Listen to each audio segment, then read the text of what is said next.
I have people skills. I am good at dealing with people. Can't you understand it? What the hell is wrong with you people? Hello, Bambos. Good afternoon, Andy Shalef. Shalif. I love the way you pronounce my name, Shalif. Shalef? You could say Chalif. That would be the Chalef. American way of pronouncing it. But we're not Americans, so what do we do? I don't know. I've always told people you can call me whatever you want. I actually only realized I was Russian when I was in my 20s. I thought you were Jewish. Well, I mean, they were Jewish Russians, so they came over from Russia. I mean, I did know they were Jewish, obviously, because Dad was Jewish, and even though Mom was Catholic, which caused a mess in the family, there was some degree of understanding that I was Jewish. But the Russian thing came because I had an Australian friend, and the Australian friend said, "Did you know you were Russian?" And I was, 20, 22 years old. I said no, and he looked at me and he had Russian heritage, like he was from some royalty. So for him, it was a big deal that I didn't know I was from Russia. Okay, now I never look at you the same again. Yeah, these are where the eyebrows come from, the Russian Jewish eyebrows. Today, it's it Thursday? Thursday? It's Thursday. And today it's quite cool because I think it would have been maybe 2 years ago now when I came out with the last letter. And I had to go through writing a book is one journey, but the second journey is publishing it. And that journey is like probably as, if not more painful than the actual book writing, because there's like 20 opinions. And ever since this sort of deregulation of the book industry, it's like the Wild West. Imagine an industry that was just running one way for just tons and tons of years. And all of a sudden they've just deregulated it. And all of a sudden everyone can do whatever the hell they want, because you can publish a book in a day if you want. You just format it, send it to this company, they'll print it for you. So in a weird way, it's like all this opportunity out there, and yet you can do that. And then what's the benefit if no one buys it? And then you start fishing with publishers and you start talking to them. And then you learn one of life's big lessons is that working with a publisher is like trying to go to a bank and get a mortgage. Because they'll say, listen, what do you have as collateral? Collateral for the publisher is how many people follow you. Because in general, a publisher doesn't want to do any work. Like they don't want to do any work in general. So it turns out to be, if you create a crap book, will you at least sell a lot of copies because you've got enough friends out there, people that follow you, that'll buy it? So that's why you'll see like a Kim Kardashian write a book, right? Because she has a lot of followers. Because she has a lot of followers. And the book can be crap. And the book can be crap. And they'll still buy it. And they'll still buy it. And so in a weird way, I mean, it's not a big surprise, but in some ways it's a painful effort. So what I did when I went on to my own journey of finding a publisher is I sent out to maybe, let's say 15 publishers. So 15 people I sent out to and said, hey, I'm going to see if you're interested in my book. And how many of those 15 do you think even sent any response? 0? Yeah, pretty much. 0. Then I started to get more focused in my efforts, and I started to reach out to these hybrid publishers. And the hybrid publishing business is one of these things where people will say, "Oh, they're trying to screw you." Like the hybrid publisher is doing everything you could do on your own, and they're just screwing you. So that's this horrible thing that's gone out, is that people are just saying stuff because they haven't done the research to see what the difference is between going to someone that might be able to help them and just making a story out of it so that they can justify self-publishing.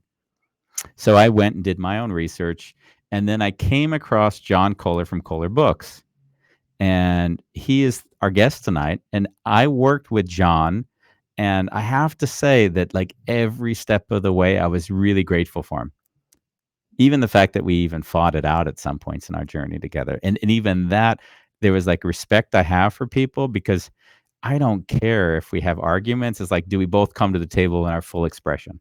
All right. And apparently he did. And he did.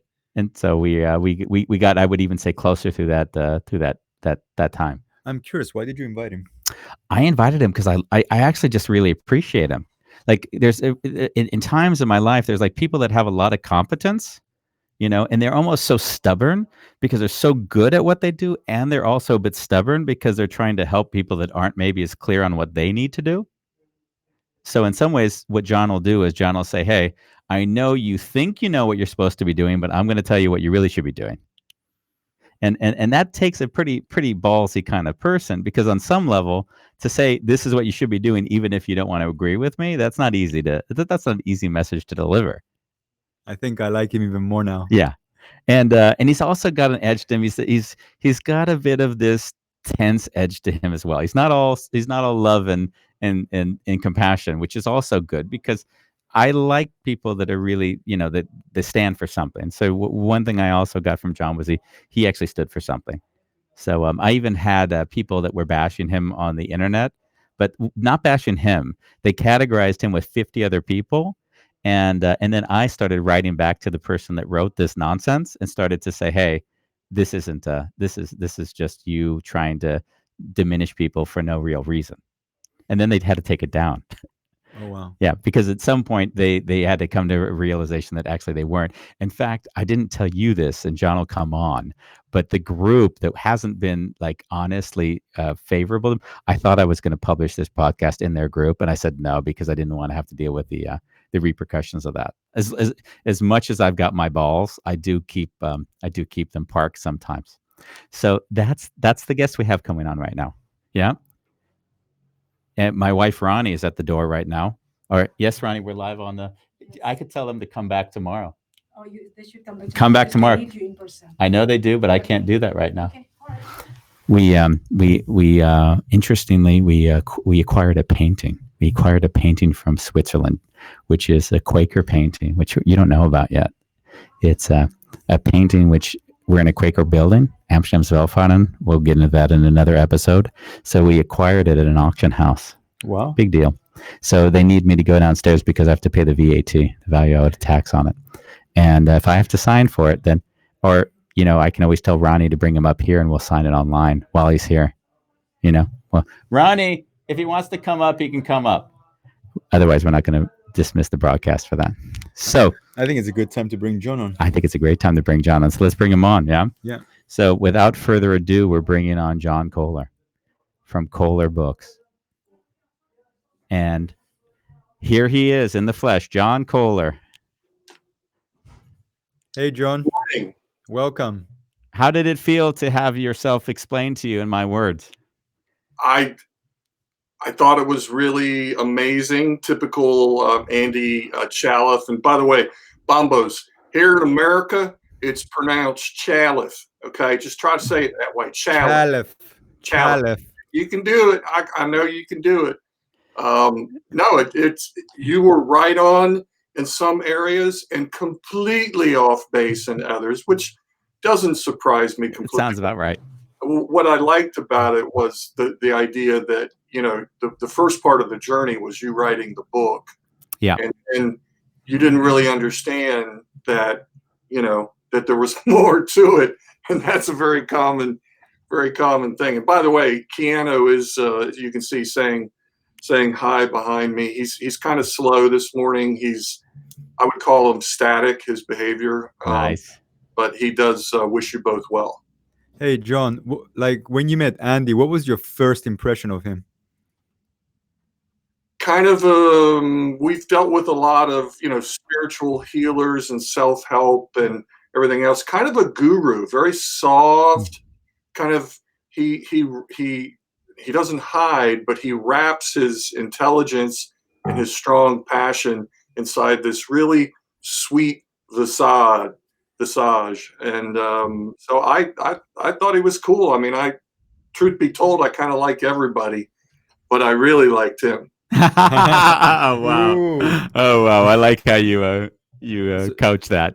Nice. Well, I mean, in this way, this is what I mean. This wasn't just like suck up 101, because you had written this book talking about some of the tough things and some of the things that you had gone through in a way and with a desire to help other people. Yeah, that's one of my personal favorite types of books that there is, when an author wants to extend themselves, put themselves out, share themselves all the this happened to me, and then wants to go out and not just, I mean, you've done a book tour, Yeah. you've gone out and used your book as leverage for you to help other people. So in my mind, I think that's super Yeah. cool. Well, thank you. And just for our viewers, we're talking about the last letter, by the way. Yeah. Yes, The last letter.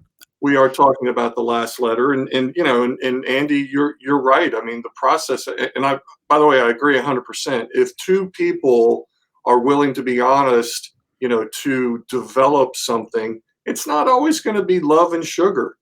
I mean, Yeah. there were disagreements. Remember the cover Yeah, design? that was I mean, even Bambos knows that story. I was in flow the whole trip until I got back the hero's journey cover with the guy in it with his arms in the air. And I just I thought I was a Buddhist until I got that. And I realized, no, I'm not. No, I do have my boundaries of surrender. Well, as you guys are both entrepreneurs, and as I always tell, especially young entrepreneurs, if you're not willing to fail, don't try it. I mean, Yeah. in order to succeed, you must fail, or you Yeah. must be willing to fail. And that's the same. The same is true with covers. Yeah. Sometimes, maybe not as much failure as we had with your cover, but One of the things I learned in the book journey of kind of doing the publish, going more the traditional route and saying, okay, everything was about what's your platform, what's your platform, what's your platform, and then going to the hybrid where we started to work together. The one thing that I got a lot of was, why would you do it hybrid? Like, why not just self-publish? And it was really interesting. And I got it. I'll hear it over and over again. Like, why not just self-publish? And I can articulate in my words why I would prefer always working with the hybrid. But is there anything you'd say, hey, Andy, this is why someone would hybrid do it that way as opposed to doing it just themselves? yeah, and by the way, TW just asked what was our role in the book tour. Yeah. Well, we don't just kind of go, hey, good luck. It can feel like that a little bit, but we definitely want to help authors, be successful with that book tour, with the proper, digital advanced review copies, printed advanced review copies, a tip sheet, lots of different materials, plus access for booksellers and people who want to buy the book. So there were several things we could go into that more, but that was a good question on his part. Yeah, TW actually, I met him on the tour in Esselen, and he had his own book, which is, just to plug that, it's called On Purpose. Cool. And he, yeah, so we met and we exchanged books. It was really quite a beautiful meeting. Of course, meeting in Esselen, which is the sort of mecca for this alternative emotional self development work, and then having someone from the Netherlands also there was really cool. This TW character is very observant. He's also asking, Keanu, explain. Yes, Keanu, please explain. I love you all. That's all that he has to say at the moment. He's a man of very few words. And the interesting thing is, Andy Bambos, is that I think I told you I bought him. He's a full size cutout, if you will, and bought him because of the ladies that on staff here who just love him. They're Oh, they're wow. they're young, and I'm looking at him going, well, he's kind of scruffy. I know he's a really nice guy in real life and stuff, but it's major adoration, man. Wow. And So where did you get him? Like, explain to me, like, how do you come to acquire a Keanu? I looked it up on online and found him. You can get all sorts of characters I uh, didn't know that. and order it. You So know, we can have a life-size Keanu behind us on every one of our shows. correct. I wouldn't want that. Yeah, Let's not do that. listen to the Greek guy. Yeah. Yeah, you've cornered the market on that. That's beautiful. In fact, let me just shut him down a Yeah, little. we'll just take his head down. Just get shoulders down. Hey, I have got a question for you. You obviously. Oh, sorry. We got TW says How to Succeed on Purpose. Yeah, that was the name of the book. Just to make sure that we Hey, promote the right book. Yeah. Andy, if I may, you had mentioned the hybrid and traditional, Yes, et cetera. Can I just set that up for please. folks? Because generally speaking, there's three types of publishing out there. Yeah. One, self-publishing, which you mentioned, which does mean that the author can do it themselves, or you can hire a company who does it, like iUniverse or KDP, Amazon, et cetera. There's a lot of companies that will do that. You'll keep the rights, you'll get high royalties, everything else. Uh-huh. One thing, you'll also manage the book more in terms of making decisions. Yeah. Then on the other side, what all authors want is traditional deal. Yeah. And everybody thinks about New York publishers. There's traditional publishers in Europe, everywhere. But that means that typically the author pays no fees, will sometimes get an advance, and it's the highest level, if you will. Yeah. Okay, you got traditional, and you got self-publishing, and then right in the middle, you have hybrid. That's the term that's used in the industry. We call it co-publishing. Co Mhm. for cooperative, meaning that the author is going to be very involved and collaborative through the process. There are definitely still fees involved. The author's paying for most of the creative development, et cetera. But we're operating out of a traditional mentality in terms of the way that we put the book together. We're the publisher of record, not the self-publisher. And so those are kind of the three methods, if you will. Mm. We do traditional deals, as you know, and hybrid or co-publishing deals. And I'd like to speak to why I found the hybrid version that I did with you really appealing was because all the things I didn't want to be doing. And in the end, what I got was if I was to do it by myself, I would have actually had to have bought 200 books that I would need to store somewhere. And then Amazon will call me and say, hey, send us 10 books. And now if Amazon doesn't sell those 10 books, they're going to send them back to me. And then all of a sudden I've got those books back that weren't sold when they were in their storage for that short time. And I just sat and realized very quickly, I do not want to be a storage facility for books. Yeah, And if I'm going to be selling hundreds of books, that might make sense. But in the case of the last letter, we're somewhere north of 1,000 books altogether, which was for me incredible because given the amount of prior audience I had, right, that was really 0 to 1,000 was beyond my wildest dreams. But on the grand scheme of things, like if you're not selling thousands and thousands of books, then basically you're going to dole out 10 books to Amazon on a bi-monthly basis. And then, what about your time, right? The amount of time and energy. So weird. It might seem like an unimportant issue, but just my time is more valuable than that. Becomes a full-time job for you. Yeah.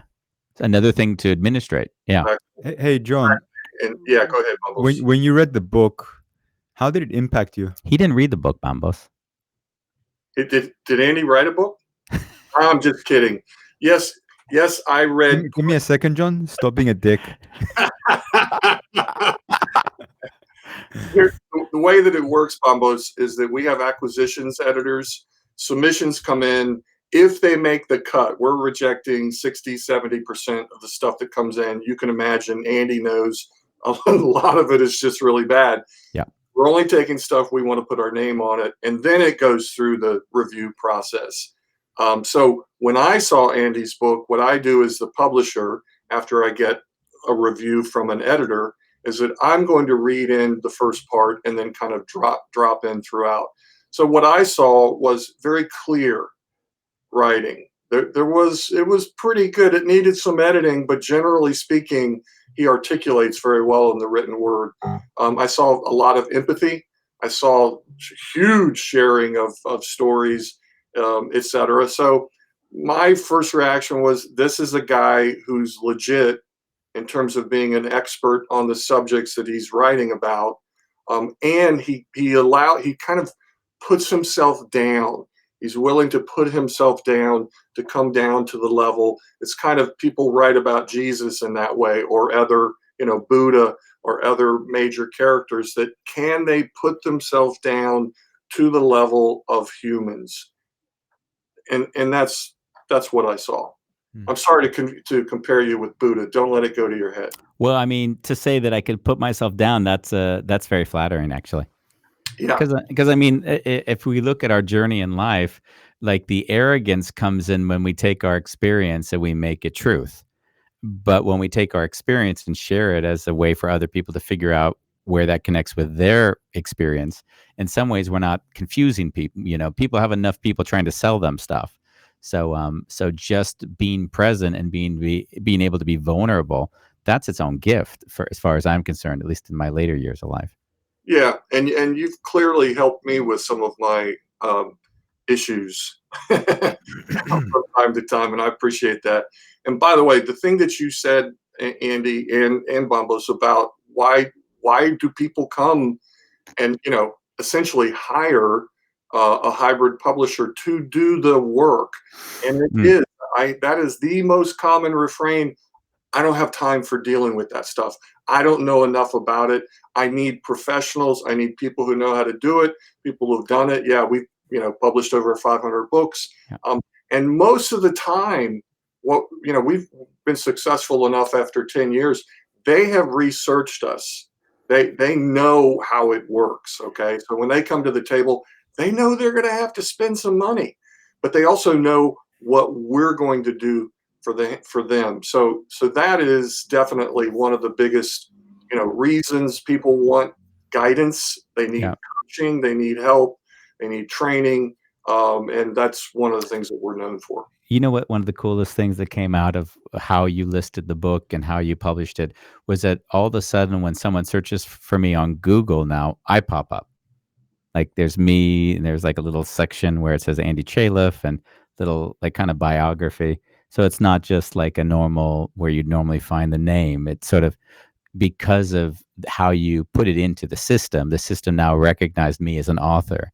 And I've noticed other people that self-published didn't get that sort of elevation on the Google side of things, which is Yeah. nothing we discussed actually, but something that I thought was really quite cool. That Well, is you pretty never know sweet. how the. I'm sorry, Bambos. Go ahead. No, no, no. I just said that's pretty sweet.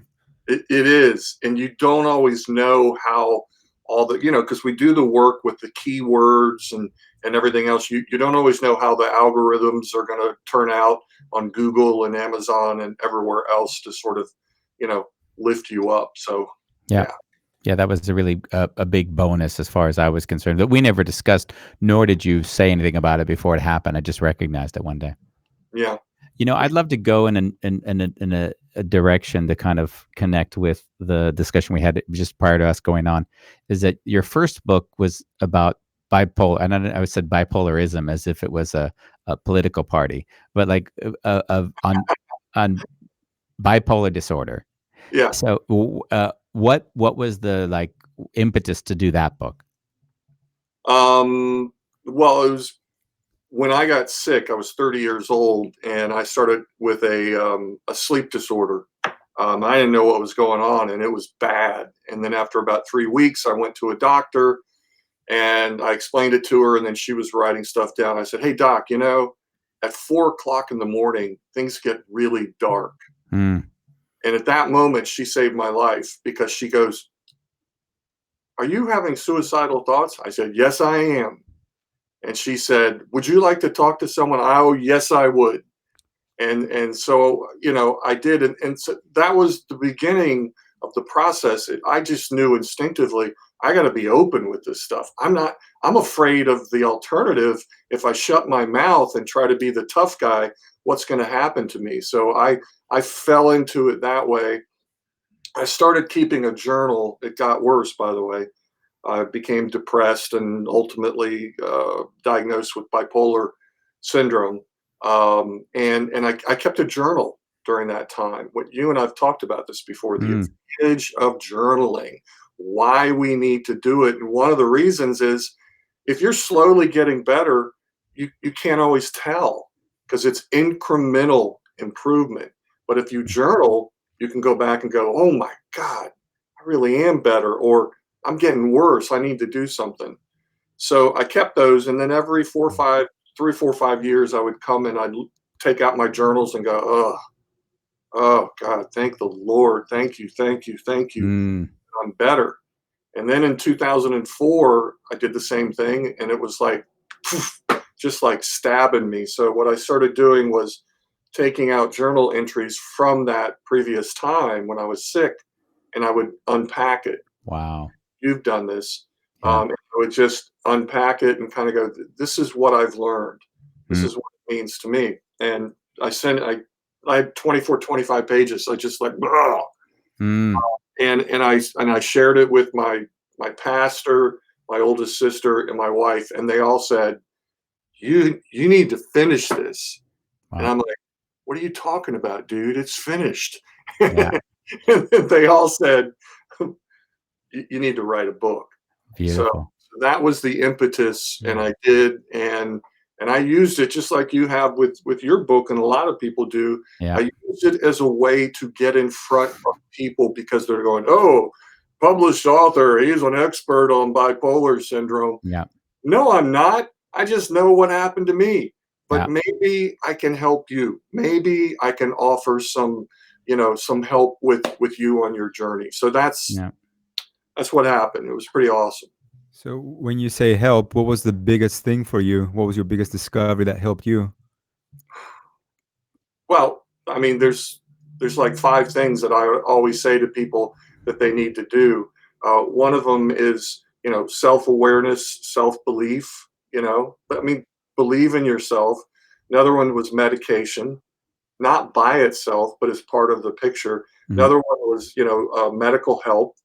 Another one was I don't know what the other ones were. Journaling. But there was, trust me, Bombos, there's like four or five things, and I would always constantly bring these up with people. Don't what happens, the problem is lots of times when people are getting better and they're taking medication and doing these other things, then they get filled up with their own ego and they Mm. go, I don't need the medication anymore. Yeah, I And had then, it with my dad. then My they go, dad was always that, and my dad would do the same thing when he was, he would go on because my dad was bipolar, and when he would take the drugs, he would start to his mood swings obviously would decrease, right? But then he would, after time, say he didn't feel alive. yeah. Like he said, my emotions were so depressed that I'd rather destroy my life emotionally rather than have everyone else live in peace, sort of thing. The problem is there's parts of bipolar, when you're starting to go up, to where it can get scary, but it's also amazing. And your mind actually can operate at a faster level. Mm, And so the medication can kind of bring you down, and you're like, but I can I go back there? yeah. And the problem is when you're there hypomanic or full mania, you know, you're not such a nice person.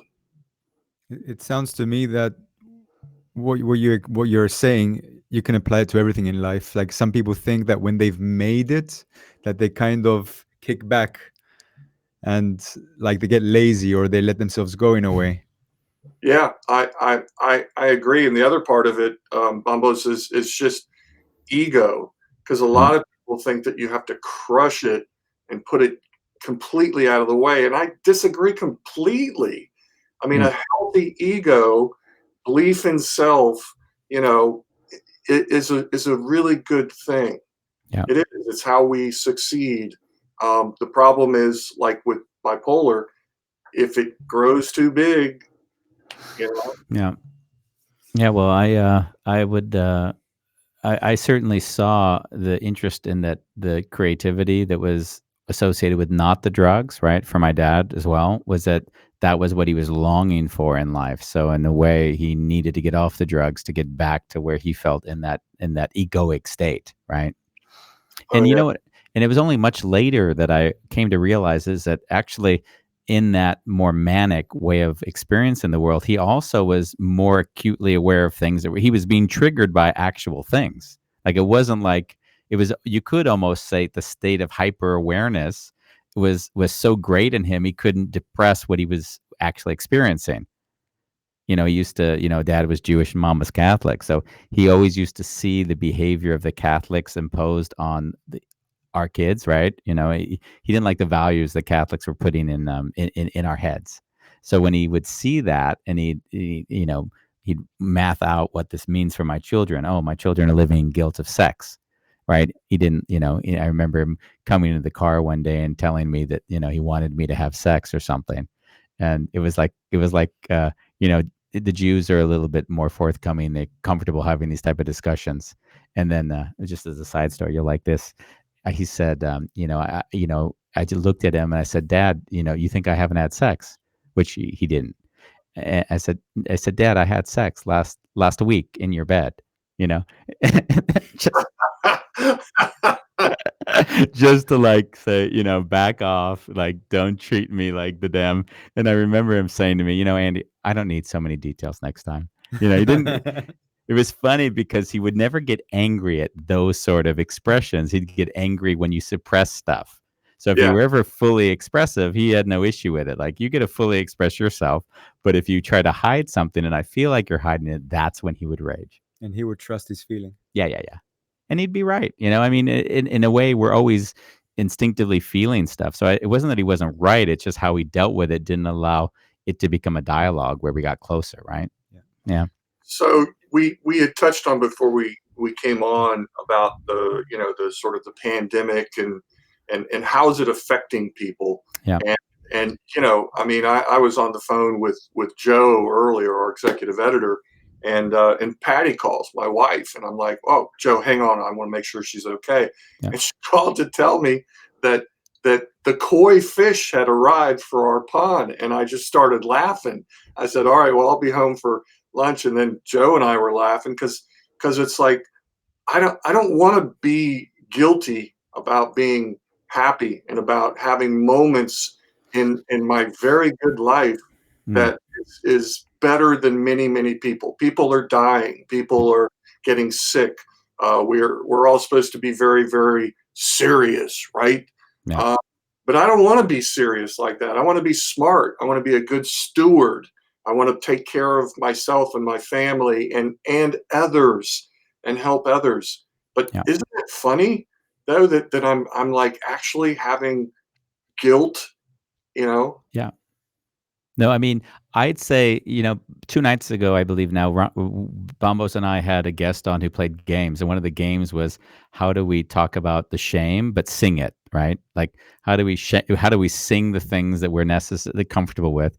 And I was singing about how I'm kind of at peace right now with what's going on around me, and in some ways, I don't necessarily feel like you want to express that too openly because there's so many people suffering, they'll feel even resentful because you're at peace with it. So better to feign that this is really a horrible thing and how we're going to deal with it. And then, I mean, to some degree, you get there by being able to embrace that everything might disappear. I might lose really close people to me, and Yeah, that's okay.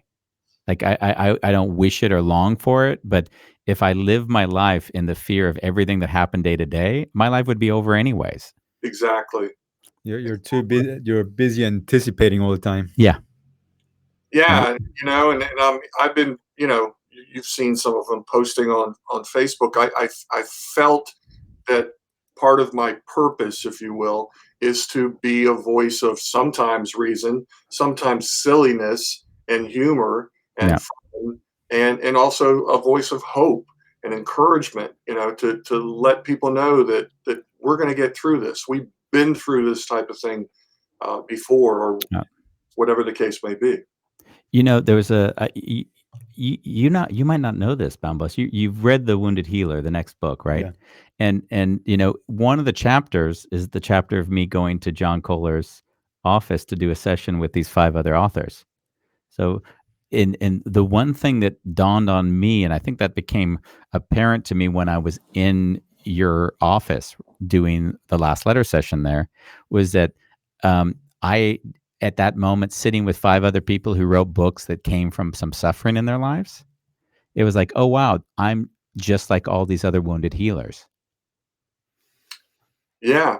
I mean, and it's funny, Andy, because when you offered to do it, I don't know if you remember, because I came back and, I was kind of, you're offering this, and I'm thinking, well, he's offering that, Yeah. and I said, well, okay, well, what's your fee to Yeah. come or something? I brought up the money thing, and you're like, I don't want anything. I said, what? Then why are you coming? Because I want to offer something and help some people. I think I Really? might have said I love you or something like that, like Yeah, just to I make know. sure you really felt what I was I saying. knock that aside, being a good, viral male American. Uh, Yeah. no, you did, and it was. I did not think that the authors were going to be as expressive as they were. Um, you know, I'm not super into those kinds of meetings, etc. Mm. There's this sort of the BS factor. Light for me is like flashing and warning Yeah. and so forth. But it was super cool, and I'm just watching all these guys, fill out their stuff and then sharing afterwards. It was well, like, wow, I mean, that was one of the more intense sessions I had been in, yeah, like I was drop dead because I mean, you think to yourself, if everyone in that room pretty much wrote a book, and they all wrote a book around something that they had a trauma in their life that they healed from, and then each one of them was sharing that trauma one by one. So there was this I don't know, it was almost like a brethren of people that were like, wow, we're here to allow our suffering now to be of support to others. yeah, Yeah. yeah. I mean, and it was a reciprocal gift Mm. also because you started off with offering this session and with your expertise, which is very kind of non-invasive, Yeah. and then the gift back to you was the resulting comments and so Yeah. forth. So I mean that was pretty cool. Yeah, I felt a lot of love, and I mean, it was interesting. The sessions, as one would might do a book tour, one tends to think that there's an expectation of some hierarchy. There's this author, and then there's these people that come, and in some ways, the thing that surprised everyone was though when we come, we're sitting there to be together to share an experience, right? And then Right. that ultimately defined the groups in a very different way, right? I would Yeah. also write my own letters, of course. And by the way, I mean that is, and well, you know this because we've talked about it, but self-help. I mean, it's an interesting thing, and a lot of people, when I first started this, Andy, I was so excited just to hear from people who were even thinking about writing a book. I would say, Mhm. "Yeah, man, let's go get some coffee. Come on, I'll take you out to lunch." And now, after 500 plus books, I'm like, I can't talk to you about that. That's not what I do. I mean, I still do Yeah. with friends of friends, but the whole aspect of writing as an art form is Yeah. something I find so intriguing with new authors because they Mm. don't often see it as an art form. Yeah. They don't accept the fact that it's no different than doing a painting or singing or writing a song or sculpture or music, whatever. And so I mean that's the beginning of it. And what I tell them, listen, an artist can make art and keep it in their studio, never share it. Keep it on their computer, never share it if that's what you want, because the first and most important reason for making art is to please the artist. Yeah. A lot of people think that that's extremely egocentric, etc. But then, as an artist, we go, I don't know, this maybe it's good. Yeah. Maybe other people will like this and Yeah. they'll resonate with it and it can help them and so I'm going to take it out and bam, you get beat up, Yeah. you know, because Yeah. the world is now watching. That's interesting because I set out to write a book, but I didn't necessarily have any theme in mind. I just said I'm going to write. And what I learned about writing, and this only happened afterwards, was that writing is not about focusing. Like everyone will talk about writing an outline. And I mean, if you're writing a nonfiction, trying to self-help book, yeah, that very well might be the best way to go about it. But I just wrote and wrote and wrote. And then the writing itself guided me. So it was a much more intuitive process. And then I needed, of course, the guidance from the editor because the editor played a very important role because he's like, okay, go more in this direction or less that direction.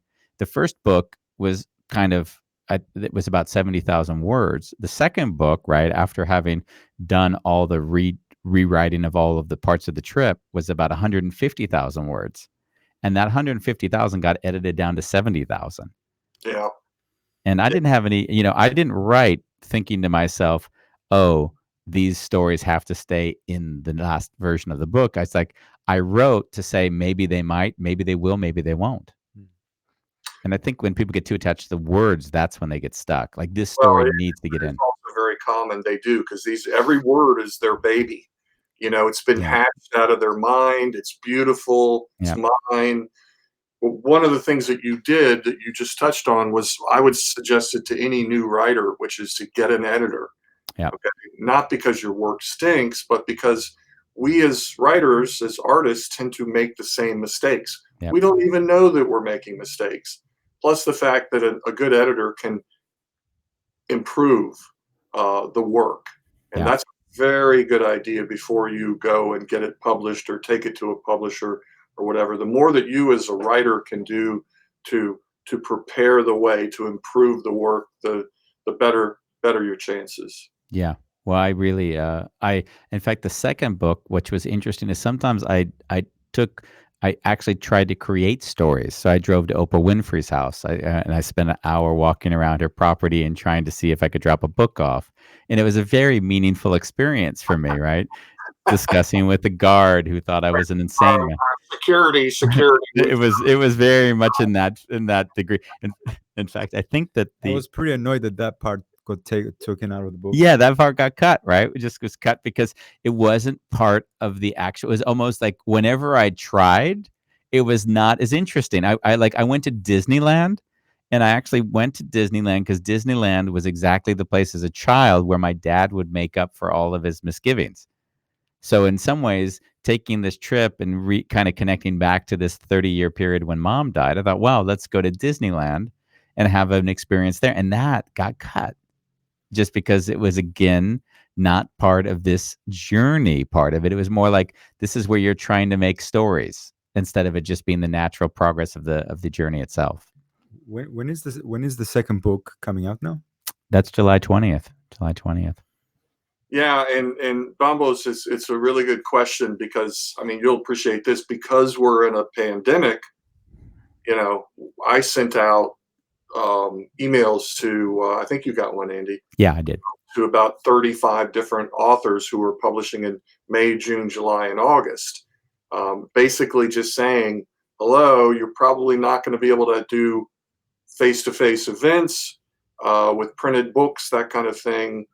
So you have two choices: stay as you are, no face-to-face, or we'll push you back to the fall when we'll probably be, over the pandemic, we hope. Thank you, Lord. Yes. And about 80% of them said, I'm going to stay with the date and continue with social media and with various aspects and website and things like what you're doing right now. Yeah. I reasoned it a little bit, and I thought to myself, if people are home and they've got a lot of time on their hands, then the book, in terms of like the ideal time for it to come out, is exactly in that moment, right? That's how I worked it out. Reading the second book myself several times, I find it even more meaningful than the first one, and it gives you so much practicality. Like if I'm stuck, I just read a chapter, and it gives you access to groundedness immediately. So that would be part of the reasoning for getting it out sooner rather than later, because the idea is to help people who are dealing with, because a lot, it's so interesting, Andy, the way that, people process pressure, outside pressure. And here we are, major pressure. Yeah. Major. You could go into the grocery store, walk, somewhere and pass someone, and boom, goodbye. Yeah. And that is really weighing on people. How is it there? And the Dutch don't have feelings. I know that, right? Yeah. But what's it like? The same. You've got the same, America lives in a bit more desperation because you don't have the healthcare system. You don't have the the security if you get fired, right? Like it's on the edge all the time in the US. So now you come and you're in the Netherlands where, okay, if you get fired, then you're, entitled to a lot of stuff, and you're never going to go starving, and there's always going to be healthcare. So there's fear, but like it's like degrees of existential fear. So I always feel like if you're in the US, like in the US, it's like I can't predict what's going to happen there, because if that many people who are already riding the edge of feeling like they're going to be able to survive go 6 months without income, that's a massive part of the population that, I just see revolt and uprising. That's my vision for where this goes if they can't figure out a way to stimulate the economy while this whole thing is going on. Yeah. Well, in that case, exactly. Live by the sword. Buy weapons. I already heard in the US some people are not paying rent at the moment. Like they stopped paying their rents. Listen, you can hear so many things, Bambos, that nothing would surprise me. Yeah. Anymore. At this point, yeah. The problem is, some people, for instance, the media, news, and some people make fun of it and put it down and call it fake news and everything else. And some of it is. I mean, some of it's ridiculous if you listen to the wrong sources. But in general, it's probably that way over there too. You're always going to have the news sources that you rely on, right? And I just, I've been feeling lately that even some of them are all we're getting is like death, destruction, chaos. Like, we want to hear about the heroes. We want to hear about the great stuff that's happening. My company, like your companies, it's still going. Yes, we're operating out of the cellar, or we're using technology in a new way, but there's opportunity here, man. We're going to come out of this. Yeah. I think the shame is that if we look at just the brain functioning and how it gets drawn towards the bleeding leading sort of thing, then it's like, even if we want to aspire to our higher angels, the way that we get the people to view is if we go with a lead that gives them fear, anxiety, and doubt, because now they got to watch. It's my sister-in-law works for the Army, doing work. She's a psychologist doing work with PTSD. Yeah. And one of the things that she alone didn't discover it, but was that guys in combat, that it's a type of drug. It fills them up and releases endorphins and other things.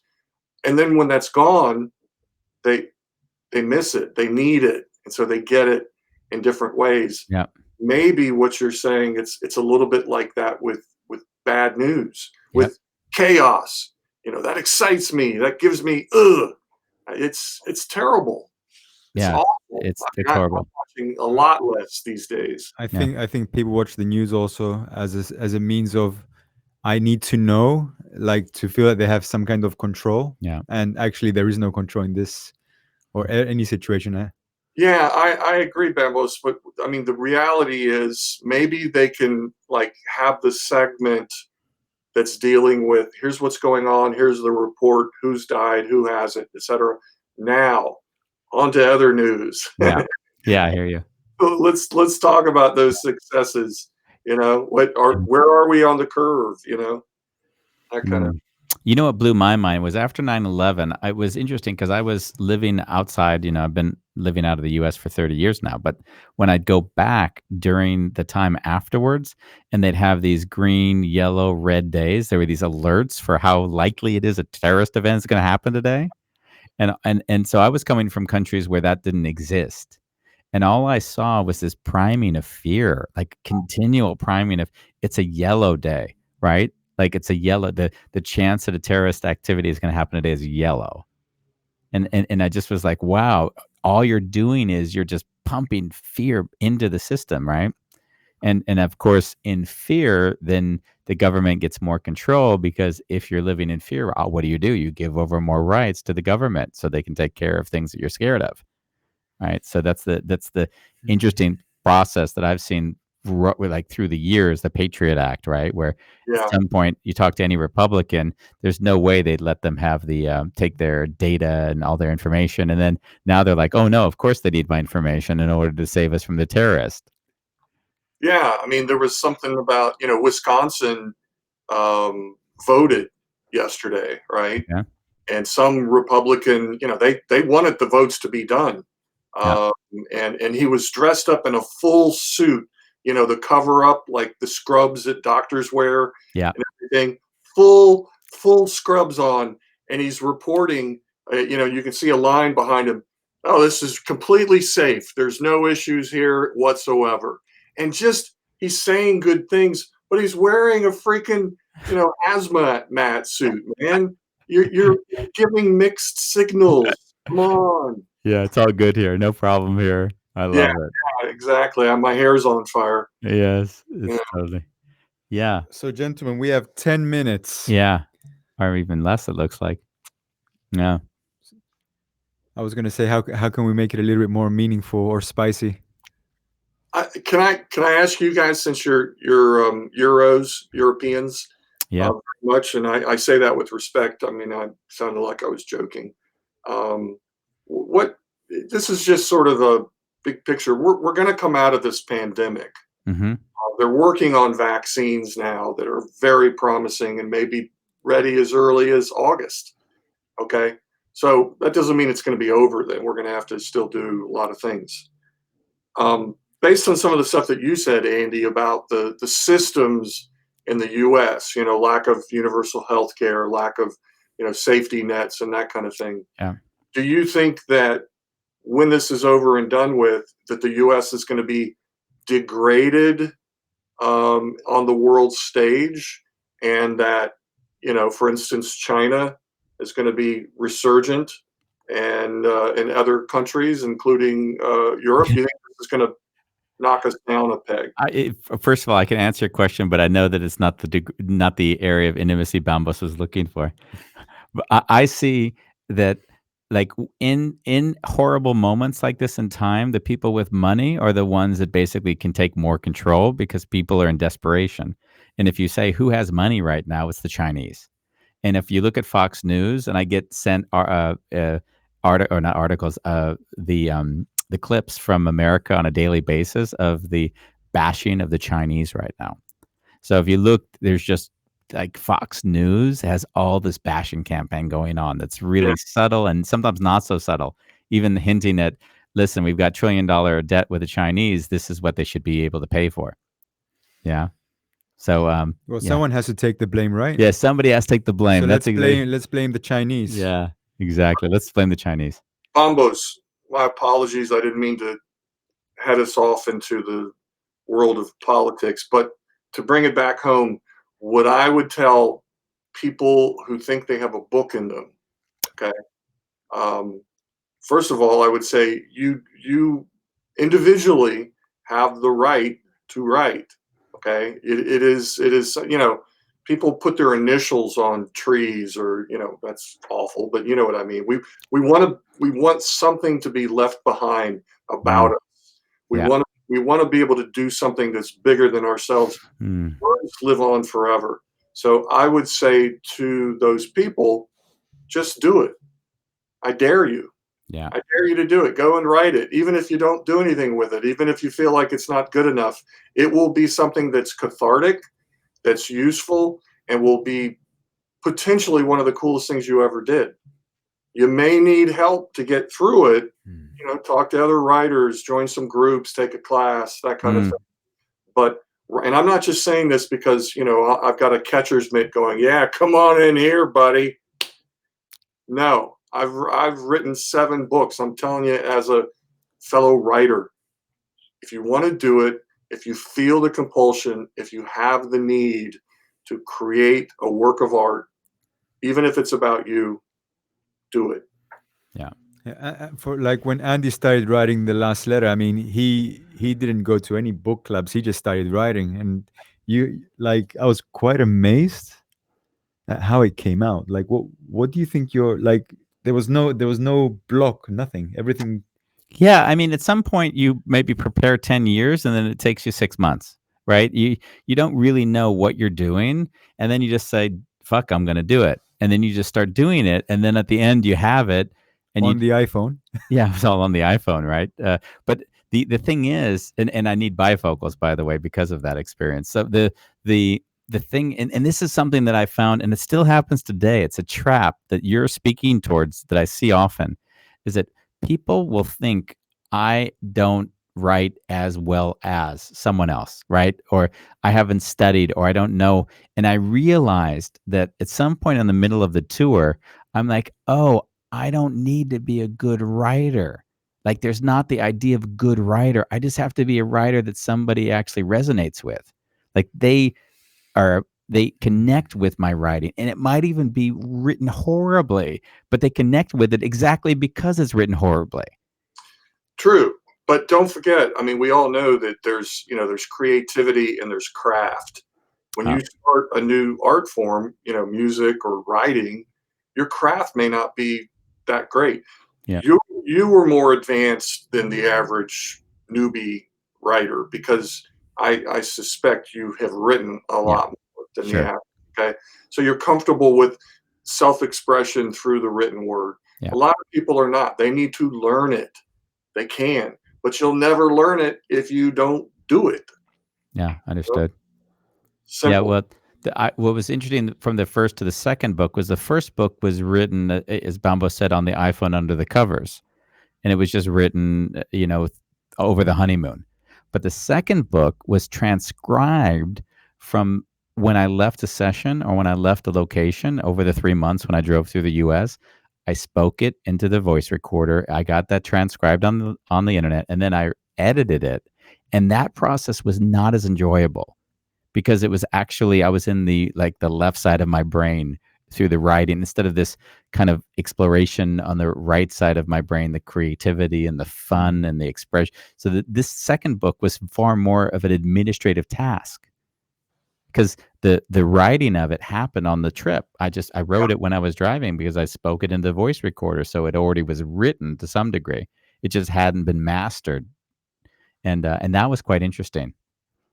We've had pastors who, well, one in particular, excellent speaker, and he writes notes, but then he just expands. Excellent speaker, and he wanted to do a book about, based on a lot of his sermons, etc. And so, Mm.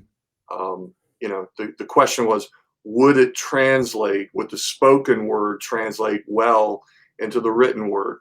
Oh yeah. He was pretty cerebral speaker, but it worked, and it Hmm. did work. Doesn't always translate. Yeah. And remember the early days of voice to text Yes. dragon?